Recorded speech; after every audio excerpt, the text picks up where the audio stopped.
Good afternoon, everyone, and welcome to the Chamber's inaugural webinar. I'm excited to host today's event with very distinguished panelists. I thank you for your time, for being here. I know how valuable it is. Everyone is spinning with their hair on fire, both our panelists and each and every one of you representing small and large businesses alike. I was encouraged by the number of healthcare representatives that have registered. I know that you are definitely on the front lines, and we appreciate each and everything that you guys are doing and keeping the economy as it is. We know that there's a lot of challenges right now, but the jobs that you have been able to maintain is what's keeping us going. So thank you all very much for being here. I'm Jennifer Holcomb. I'm president of the Columbus Chamber of Commerce and Tourism, and I represent also our board of directors, many of which are also on the line. And I appreciate your leadership, especially during this time. I talked with a few of these elected officials and said it didn't seem so long ago that we were leading through a historic flooding with Hurricanes Matthew and Florence, and now COVID-19. Unprecedented is the word of the day.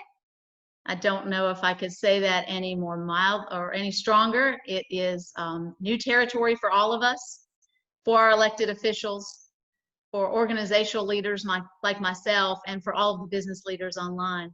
So we are looking forward to the information that Congressman David Rouser, Senator Danny Britt, and hopefully momentarily Representative Brendan Jones are able to bring us. We're going to make this somewhat informal. We will begin with our panelists each giving about a 5-minute update on some critical information they are receiving, and numerous questions, and kind of know what's on everybody's mind. And we'll do a quick overview for us, and then we will open it up to questions and answers. For those of you watching, you can scroll down to the bottom of your screen and see the Q&A. If you will click on that as the presenters are speaking, you can type in your questions. I have also received some already submitted from people that won't be able to access today's webinar. And when we go to our Q&A period, I will be presenting them to our panelists. So again, I thank you very much for being here. The Chamber is here to help you in any way we possibly can. I would assume that there'll be a lot more questions than we have time to cover. In that case, what I guarantee to do for you is to find those answers or send you to the right resources to find them. I will have a listing of them, and we'll be able to reach back out to these elected officials and different departments to make sure you get the information that you need. So without further ado, I would like to introduce you to Congressman David Rouser. He represents the 7th District, has since 2015. Following him will be Senator Danny Britt. Neither of those gentlemen are strangers to us. We saw them many, many times during our storms and since. So thank you both gentlemen for being here. I appreciate you. In order to get Representative Jones on the line, I'm going to go ahead and log off for a moment. And Congressman, if you will begin, and then Senator, if you'll take it up after him, I'd certainly appreciate it. Thank you. I will. And Jennifer, I'll tell you, he's actually, he just sent me a text that he's on, but he's been silenced. I've been trying to silence Brendan Jones for a long time. I don't know how you did it, but I'm glad. Oh, I'll hear about this. Let me see if I can help him. Thank you. Jennifer, thank you much. And it's great to be with my friends, Danny and Brendan. And, you know, 5 minutes is a short period of time to try to cover everything that's going on, because there's so much. Certainly, this is a very unprecedented time, no question about that. You used that word a few minutes ago, and it's very appropriate. None of us have ever seen anything quite like this. Congress, in spite of the divisions that we have, and we do have a divided government in Washington, Democrats control the House with Speaker Pelosi at the helm. Republicans have a majority in the U.S. Senate. And then, of course, we have President Trump and his team in the White House. And I think the president and the administration have really done an incredible job marshaling all the forces of the federal government and the private sector in a way that probably few could. The CARES Act, many of you are familiar with that. That was the third piece of legislation that Congress passed in response to the coronavirus outbreak. This is the bill that has the funding in there for the PPP program, the Paycheck Protection Program, the money that was going directly to folks' accounts, many of whom have received it already this week in terms of the direct payments. $1,200 per person, $2,400 per couple, and then $500 per child. It included the $100 billion for hospitals and healthcare providers. It included $150 billion for state, local, and private governments, and it also created what's known as not many people know about this yet, but it's called the Main Street Lending Program. And it's for all those businesses that do not meet the SBA definition of small, which is 500 employees or less, or meet the income requirements there, or revenue thresholds there, but are more than 500 employees, those mid-sized businesses that are in the 500 employee and up range, but they're not big corporations. That program is being set up by the Federal Reserve right now and will be available and online here in another week or two. The PPP program is the one that a lot of small businesses have been very interested in. The demand for it has been exceptional. Already, as of today, $270 billion has been processed and approved, and that's 1.1 million loans, $270 billion, and 4,800 lenders are participating so far. And then nearly 80 million Americans have received the direct payment, the $1,200 and $2,400 per couple that I referenced a few minutes ago.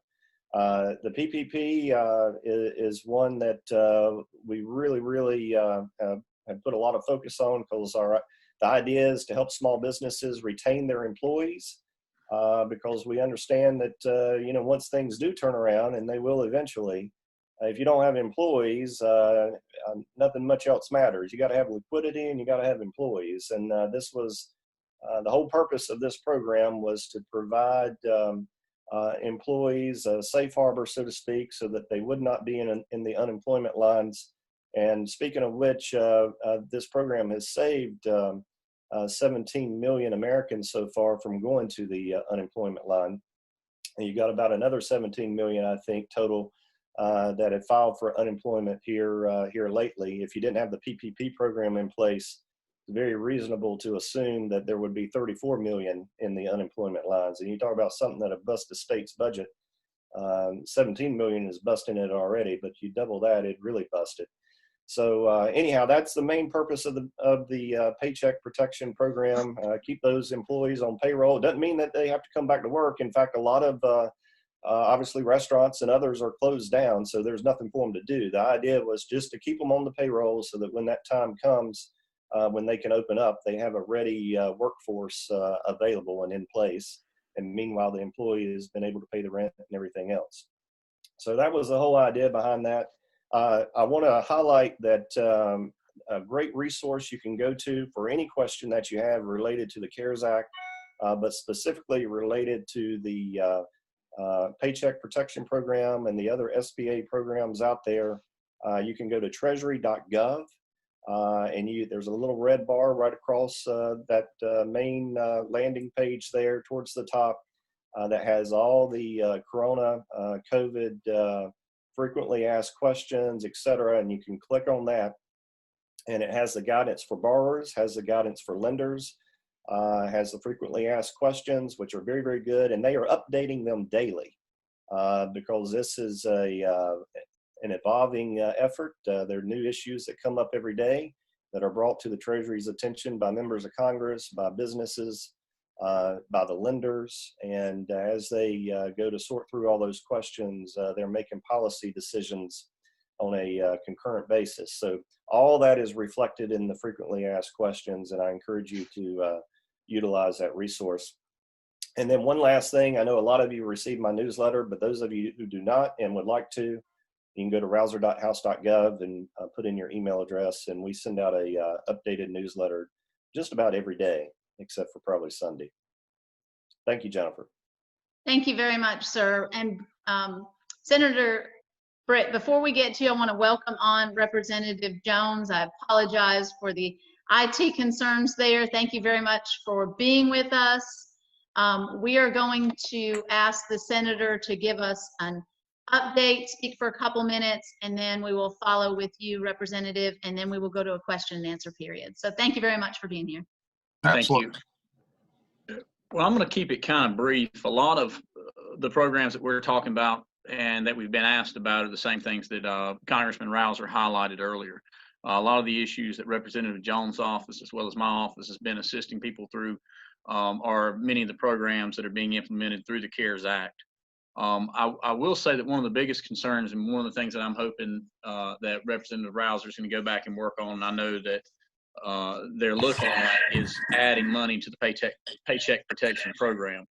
Right now, almost every banker that I've talked to that is digging in deep on these Paycheck Protection Program loans has indicated that they're going to be getting close to the end of the pot of money within the next week.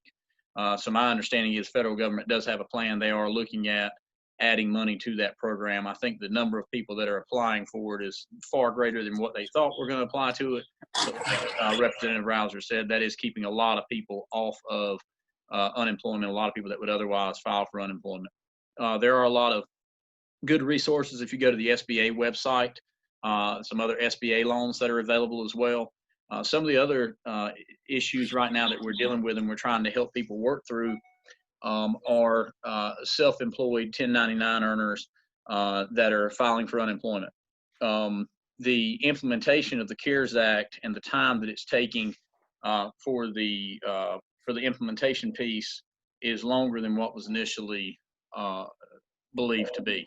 So those 1099 earners are now looking at possibly April 25th before they're able to be eligible to apply for any of those monies. Under state law, a 1099 earner could not apply for unemployment. Under the CARES Act, now a 1099 earner can apply for unemployment, but the implementation of that is taking a little while. And then, of course, we also have the issue of our unemployment division here in the state of North Carolina. It went from processing 10 to 20,000 cases a month to processing over 400,000 cases, or having over 400,000 applications rather, just in the last week. So they're completely overwhelmed. The DES division is a receipts-driven mostly organization. They've got certain parking lot positions that they can fill, and they're adding outside contractors to help with some of those unemployment claims to try to speed up the process. But right now they've got way more applications than they're set up to be able to handle.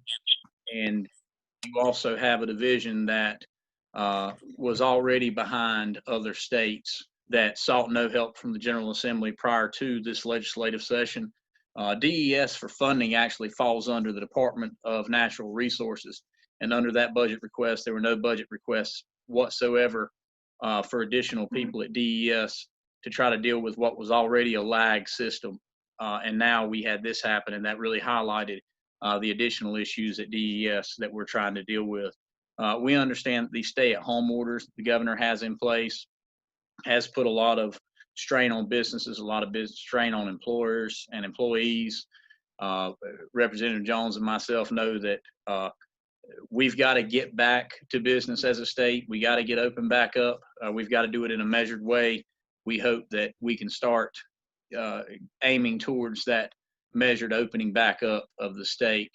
I'll tell you from myself, there are a lot of things that are considered essential under that stay-at-home order that I don't necessarily agree with are essential.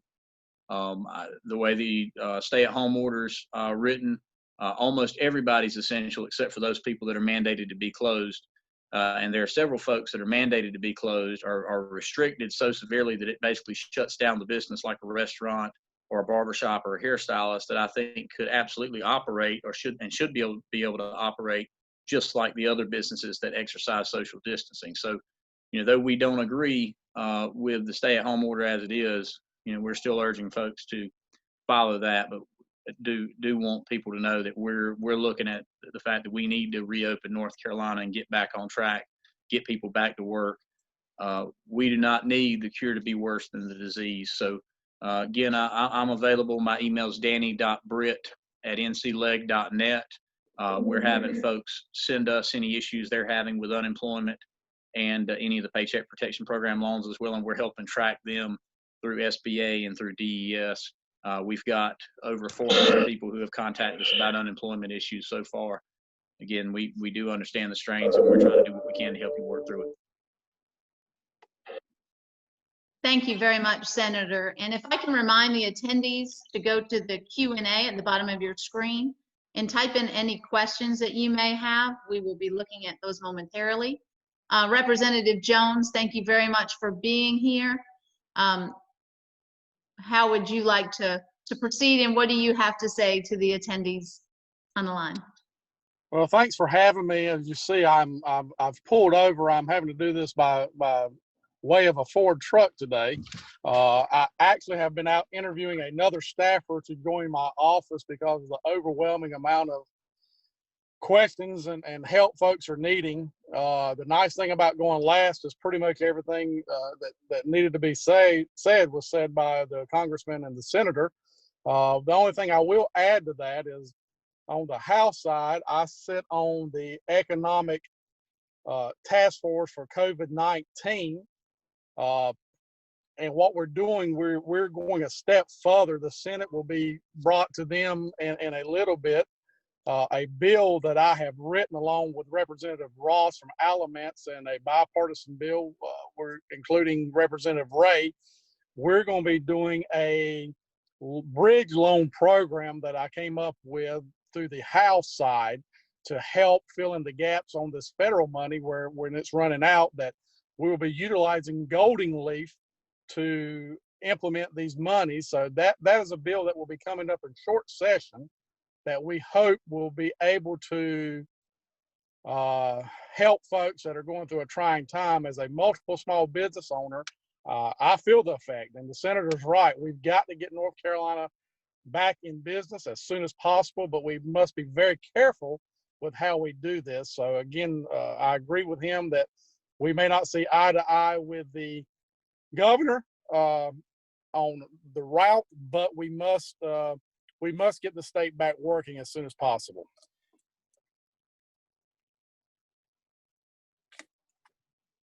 Thank you very much, Representative Jones.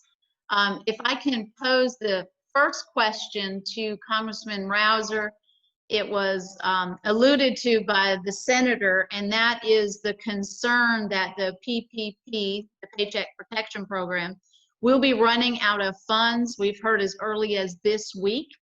We know that last week there was an effort to try to increase that funding, and it was unsuccessful. Can you speak to that, Congressman? Yes, absolutely. And, this is no time for partisanship at all. And, so it's very frustrating and very disappointing to have Senator McConnell's effort to add $250 billion to a really highly successful program in terms of demand and the extra money needed to have that blocked by Senate Democrats who have other priorities and accounts that ultimately will be replenished and will need to be replenished, but they're nowhere close to being depleted at the moment, whereas the Paycheck Protection Program is almost oversubscribed at this point. $270 billion already allocated. We originally appropriated $350 billion, and we anticipate by the very end of this week or the first part of next week, that money will have exhausted. And so we're very hopeful that we can ratchet up the political pressure in a way that the Senate Democrats and Speaker Pelosi will relent and just go ahead and let this through. Just for everybody's situational awareness in terms of how we're operating, we are all quarantined basically in our homes all around the country. As you may know and have seen lately, DC is a hotspot now for the virus. And so all of us are working remotely from around the country.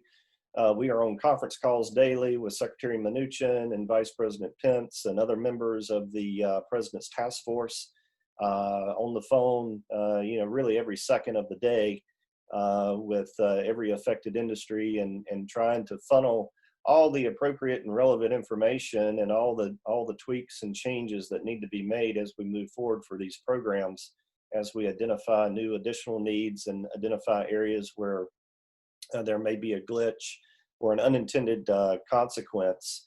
One of the key things that we need to do, in addition to getting this extra money for PPP, and hopefully it'll happen here in the next week, but one of the key things that we really need to have happen is to get solid, adequate testing out there around the countryside. You really can't chart a roadmap to opening up the economy again until you know who is walking around with this virus that does not have symptoms.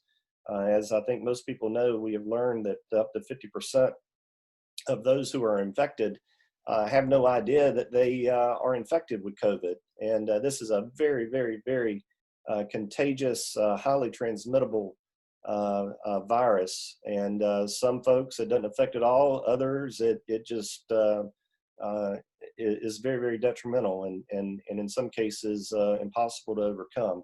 So that's a key point to getting this economy going again and opening things back up. Pardon me, is we need to know who's carrying the disease that has no symptom. And the only way to do that is just to have a massive number of tests that are out there. The administration has moved mountains to cut through red tape and enable the private sector to come up with these tests and to develop them. And we need a lot of help from all the states as well in order to get that achieved. But that's a real key critical point, I think. Otherwise, you have no real roadmap without that type of significant high quality testing, so that we know what's what and we can anticipate where there might be a new potential outbreak. Anyhow, that's just a real critical point I wanted to mention. Also, while I'm thinking about it, and then I'll yield back, tomorrow at 10:30, Congressman Patrick McHenry, who's the ranking member of the House Financial Services Committee. Basically what that means is if Republicans were in the majority, he would be the chairman of the committee. A very powerful committee on Capitol Hill. That's the committee that has oversight over all the financial sector, rules and regulations, et cetera, do an incredible amount of work with the Federal Reserve. McHenry will be joining me tomorrow morning, 10:30 for a district-wide conference call with all the chambers throughout the 7th Congressional District. And so I want to make a plug for that. We'll have one of the architects of these programs on the line with us, and so we wanted to make sure everybody's aware. Yield back, Jennifer. Thank you. Along with that, I'm going to send an email to our full membership. If you are experiencing issues with PPP, if you would forward those to me today. Senator and Representative Jones, if you can forward me any overarching things that you're hearing from people, I'll make sure to present those on that call tomorrow. The next question, I'm going to bring two into one if I can, and give Senator Britt and Representative Jones the option of who would like to speak to this. It's a state legislative question. As you are being called back the end of this month to session, Representative Jones mentioned the bridge loan. I wonder, one, what other considerations are you able to speak of now as far as resources for businesses that you are looking at, hopefully with respect to gig employees and the unemployment benefits that they are not receiving? Senator Britt mentioned that they cannot apply until after the 25th, and I have a question that was posed already about that. Somebody asking you, as our state legislators, for your continued commitment to that industry.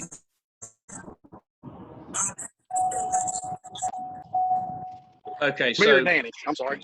Yeah. Jenny, was that for Danny or myself? Whomever would like to answer it. Okay, you Danny- said continued commitment to what industry? The gig economy. This says here, those gig workers, they cannot apply for unemployment benefits until after April 25th. I'm assuming they are talking about the hairdressers and maybe Well, your Uber drivers. Uber and, driver, yeah. I mean, those type of anybody that's a 1099 earner that doesn't apply for the Paycheck Protection Program would be who you're talking about. They can't apply until after April or until beginning April 25th. They would not show eligible in the system until April 25th. However, the money would be retroactive back to the week before last. Okay, So- thank you. And so you asked two different questions. Your other question was, what else are we looking at? And I think I can answer this for Brendan and I both. I mean, we're looking at anything that comes to us between now and April 28th. One, that would allow things to function better. For example, at the courthouse, which has almost been shut down because of a lot of what can be done. Virtual notaries, for example. I mean, there are a lot of things that could be done virtually or digital that by statute is not allowed to be done digitally or virtually. So we're looking at that. We're looking at what can be done as far as DMV regulations, which can't be modified or extended or waived by executive order. We're looking at what we can do by statute to say that, okay, these will be waived in the future whenever a natural disaster is declared. We're looking at continuing to fill the gaps for small businesses and for self-employed any way that we can. Jay Chaudhry on the Senate side and myself met with State Employees Credit Union and a few other banks back at the end of February about the bridge loan concept as well. So it's something that once it comes over from the House side, has support over on the Senate side also. Those bridge loans, we're talking about a $50,000 cap. They'll run through the Golden Leaf program, just like the Golden Leaf program has been up and going already. I think the Golden Leaf program actually exhausted about $1.5 million in those loans within the first week. Brandon, if you want to expound upon that, but basically we're looking at filling any gap we can. So if anybody has any suggestion whatsoever to help small businesses, to help the unemployed, self-employed folks, we're willing to look at that. And we're looking at one big bill, just like we did after the hurricanes, that covers as much as what we can possibly cover. We will be doing that, however, under the understanding that we're looking at a $1.7 to $2.5 billion budget shortfall. And unlike on the federal government side, we can't print money and we can't operate in a deficit. So, we're looking at doing what we can, but we have to do it while balancing the budget. So we have to look at where other money is going to come from or be taken away from. Brendan, you want to add to that? Yeah, Danny, you're correct. While the Senate didn't do a task force, we were asked by the speaker to start meeting and bringing some solutions that we could to the table. The bridge loan was something that I was really interested in and worked hard on that. We've about got that language perfected. But some other things we're doing, kind of like on the federal side, on our state side with corporate taxes, personal. We're delaying any kind of penalties and things for that. I had a conference call with Commissioner Jessup with the DMV. Any fees, penalties related to that, we're going to move. Unlike a hurricane, we can see the end in sight. We kind of know where the goalpost is. With this thing, there is no goalpost. So we're having to go back, as Danny just mentioned. We never, 60 days ago, we didn't see ourselves in this situation. So there's language that's going to have to be changed. But as far as what we're doing, as far as the state level, we're doing every single thing we can. As with Danny, I have fielded well over 2,000 phone calls and messages about unemployment, the backlog. I questioned in a conference call about staffing issues. It's our understanding that they're bringing in more staff, some temporary help to go in to try to expedite this and help with that. But thank goodness, under Republican-controlled legislature, we exhaust that money quickly. We decided not to exhaust that money, and that's why we've got these monies to help fill in the gap. So when we get back in April, and I think Danny will be there, and I'll be there, not the full House and the full Senate, but in leadership positions, we'll go back in and start trying to move these bills and work on this language. 29th and 30th, that we will be working bell to bell to get this stuff implemented to expedite what we need to do. Representative Jones, are there any discussions on suspending payroll taxes for employers and employees? You know, nothing's off the table. The payroll taxes discussion is being handled by others in the task force. That's something that will be brought to us in full view on the 28th, 29th. I do know that there's discussion about that. To the extent, I'm not sure, but we'll be brought up to speed in our next task force meeting, which will probably be by WebEx meeting next Tuesday, and we'll have a better idea on the payroll tax at that time. One more question as they relate to state taxes. The federal government has postponed tax filing for 3 months, and the state government did so as well. However, if you owe, you still have to pay a penalty on that for paying that late. Is there any, people have to file today to not incur that penalty. Is there any consideration for waiving that, even though it would be after the fact? Right now, it's been discussed for that to be a delayed penalty with no other penalties assessed to that. I've been asked that about 10 times today. That's something that I will bring to the full committee when I have an opportunity to speak to them. But right now, it is on a delay and will not be any further penalties on that. Thank you. Congressman, what type of fraud protection has been put in place that ensures employees are being paid in the PPP? Well, there's no substitute for people doing what's right. You've got all kinds of different situations out there. I hear reports of some businesses that have been able to collect a substantial sum from PPP. But yet their business has hardly been affected by the virus. And then, so I think there's going to be a lot of cleanup to do once we get through all this. To put it mildly, as far as ensuring that the employees are paid. If they cannot document that the employees have been paid, then they have to repay that loan with interest. That's the forgivable aspect of the loan, is you have to show that you have kept at least 75% of your employees basically on the payroll at some level of payment. And that was all designed as an incentive to make sure that businesses kept as many as possible on the payroll. Thank you. The next question says that we were just seeing something of a boost in the housing market before this pandemic took hold. With the economic hits that everyone will take from this, there are sure to be hesitations from folks to jump into committing to massive mortgages, etc. Are there discussions for any additional incentives for house buying to become available once we get back to whatever normal will look like when this passes?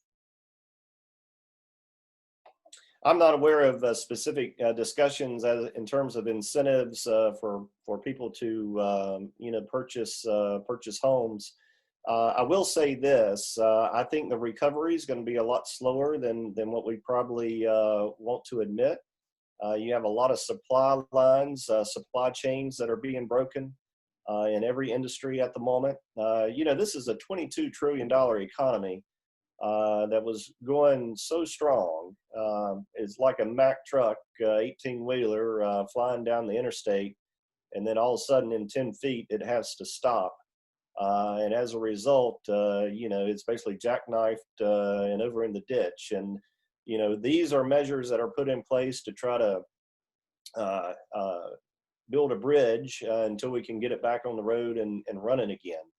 But I think it's going to be a lot slower than what we would like. I'm very concerned about a number of the supply chains and the breakages there in agriculture, in all sectors, quite honestly. And I anticipate at the end of the day, and I said this in an interview I had this morning, we will probably end up spending somewhere between 12, 13, and 14 trillion dollars by the time it's all said and done to provide the stimulus necessary to get things going. I would anticipate, given the great lobby that the home builders and the realtors have, that that will be a part of that package in some way, but I'm not aware of anything specific at the moment. Thank you, sir.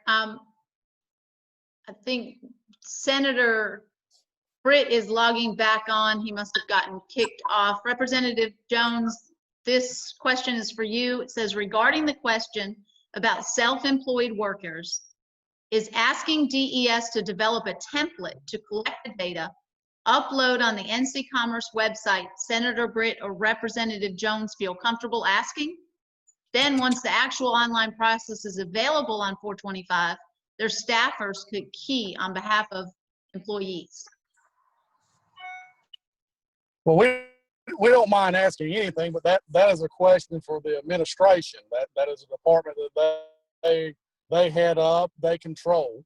We've made several suggestions of how we thought things could be better and would work better, but that's going to be something that I think the senator agree with me is completely in the Cooper's administration, and we'll just have to start relaying those kind of questions to his administration. Thank you, sir. Jennifer, that's correct. I'm back, I think. Am I back? You're back. Okay. Yeah, there were several of us on the Senate side that wrote 3 separate letters to the director of DES as well as to the governor's office about 3 weeks ago, asking what we could do to help speed things up. And we have not received a single response to any of those letters where it's not meant to criticize. It's just, we know there's a problem because we're hearing it from our constituents. We reached out to find out how we could help, what we could do to help. And, it fell on deaf ears. So, I mean, we have no problem reaching out and saying what we think needs to be done better, or making a suggestion, or asking if somebody needs any help. We've never shied away from, Representative Jones or myself have shied away from reaching out to the administration and letting them know we think they're doing something wrong and what we think they should do to do it better. They do have a problem with listening to us, though, and that's just putting it as bluntly as I can.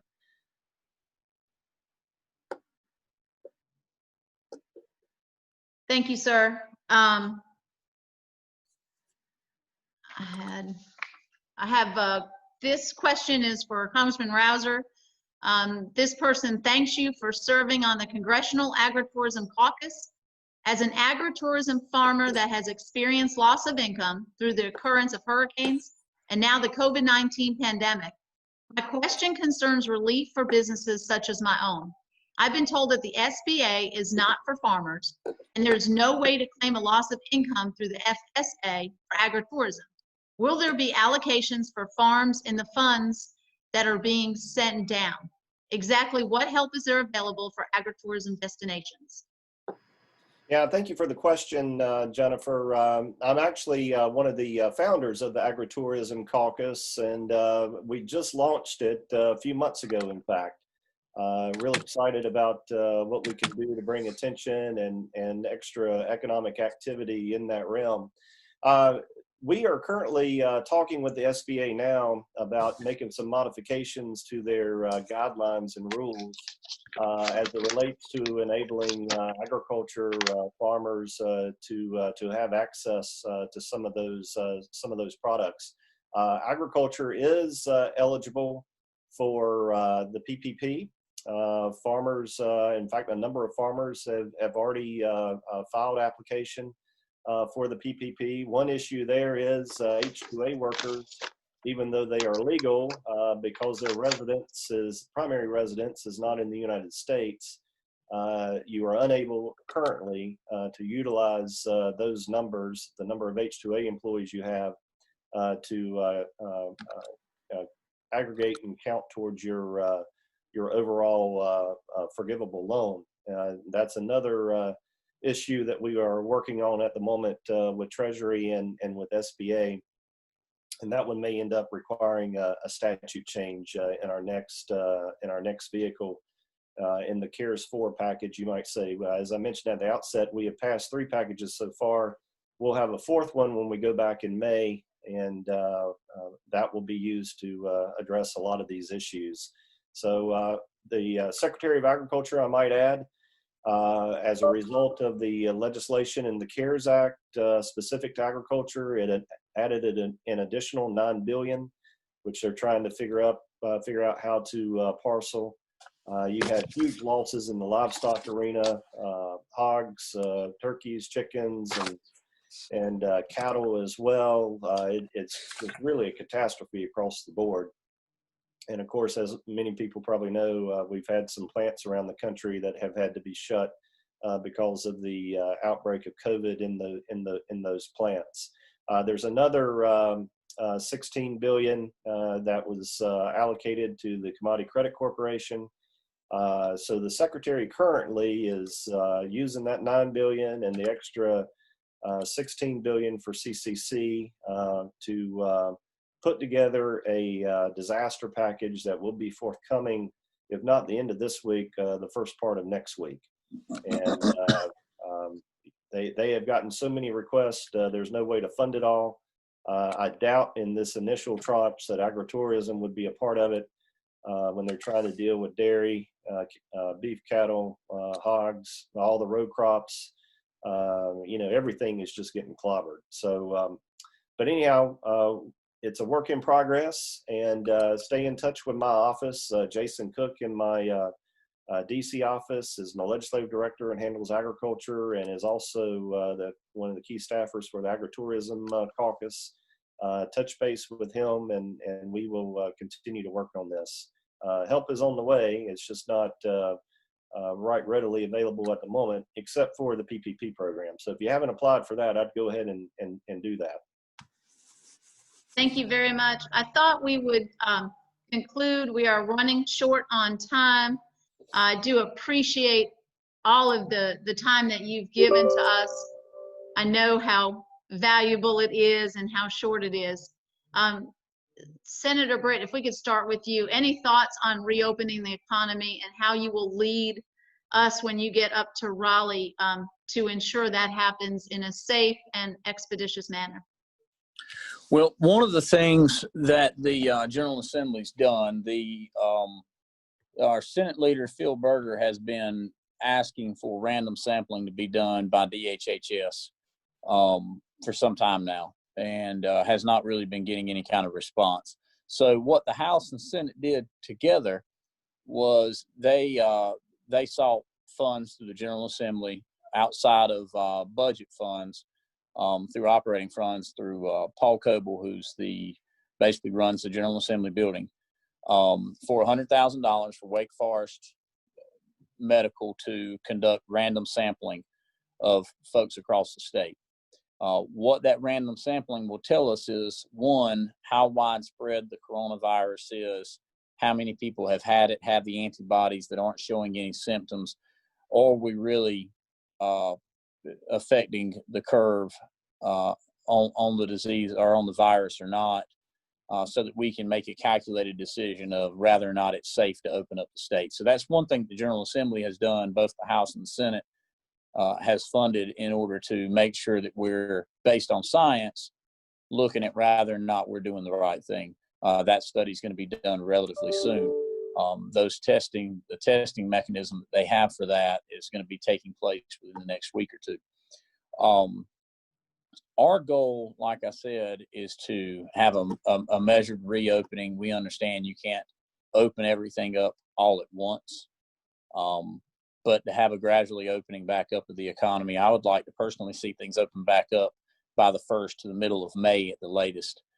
Right now, there are some businesses that just simply can't go on into June, into July, and having an indefinite shutdown is something that small businesses simply cannot deal with.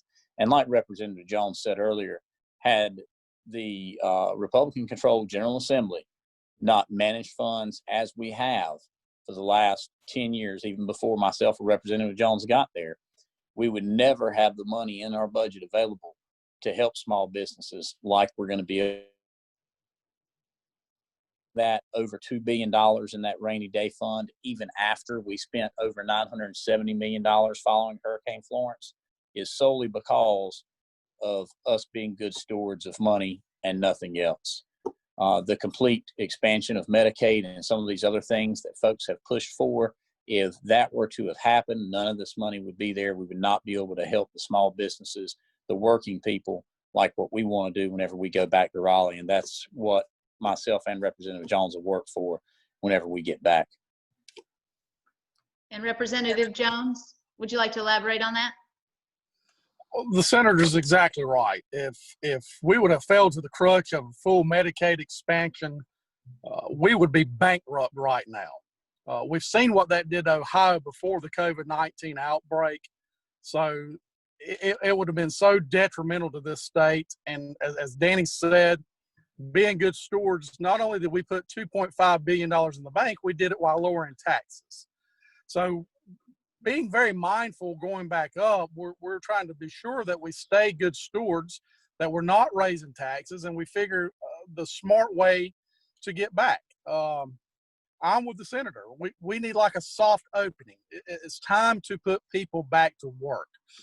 As a self-employed guy who's in the automotive industry, a lot of my folks are healthcare workers. They are in the restaurant trades. They are in the hotel industry, the maids and the clerks there. It's time to soften those regulations. Let's put people back to work. It is estimated that 50% of small businesses in North Carolina on this path will be bankrupt by April 30th. There's no way we can keep this up. We've got to be back in business no later than the 15th of May. So I know that Dan and his folks on his side and my folks are encouraging the governor and his staff to be very mindful while being cautious. We understand that this, as the congressman said, it is highly contagious. But stats are in our favor. We were first estimated to have 2,400 deaths in North Carolina. That has been reduced to the number of 500.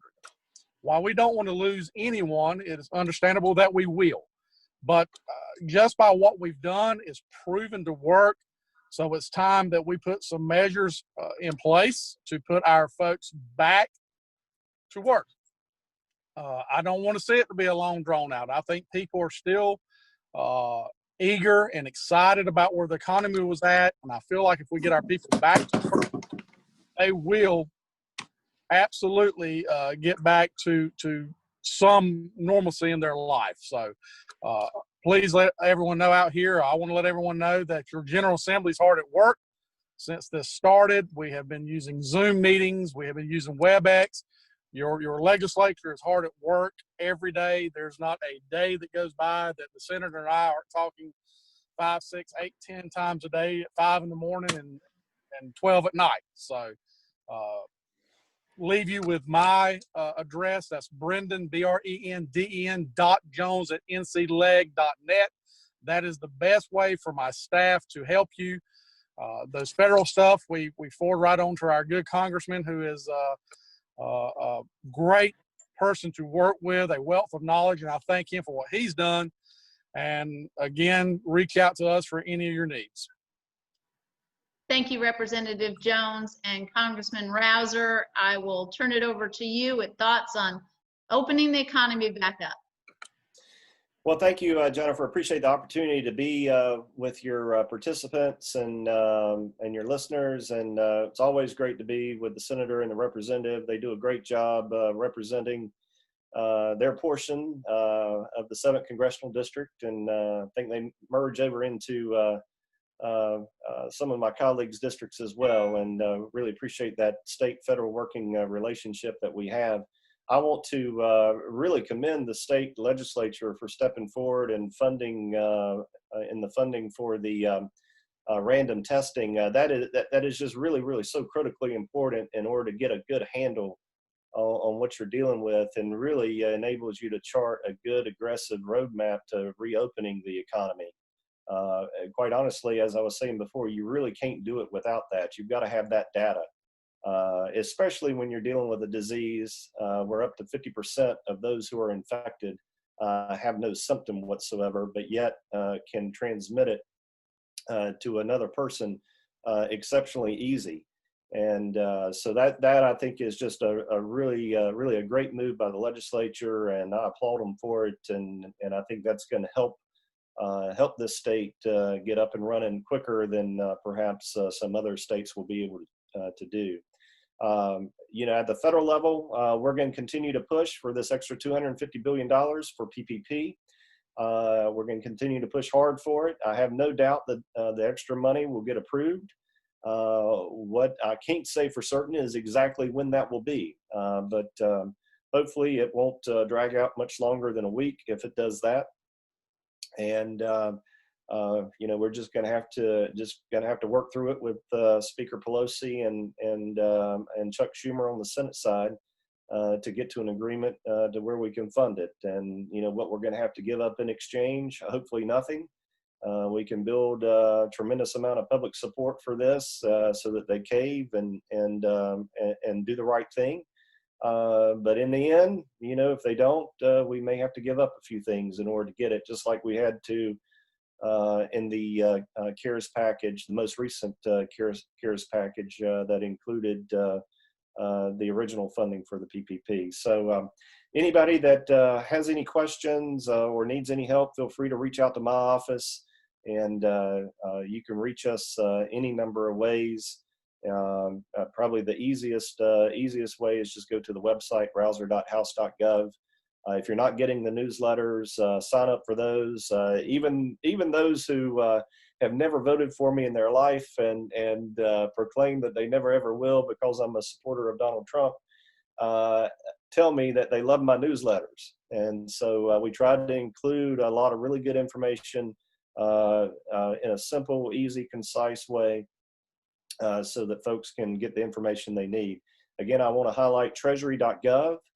You can find a lot of information in the frequently asked questions section on that webpage, treasury.gov. It's real easy and simple, very user-friendly, and it has links to the SBA links as well, to the SBA programs. So with that, Jennifer, I thank you for the opportunity to visit with your members, and always great to be with my two colleagues at the state level. And I do, in finishing up, let me say one thing. When I was elected to the state Senate in 2008, I was sworn in 2009, we had a huge budget hole at the state level, and the what we owed the federal government in unemployment, if I recall correctly, was somewhere around $2.73 billion. And when we took the majority in 2010, so the 2011-2012 year, that session, we did a tremendous amount to address that debt and begin to lay the foundation for the economic growth that we've had in the state and the balancing of the books. And as Danny and Brendan said, if it weren't for roughly 10 years of good governance there, the state would be in pitiful shape right now.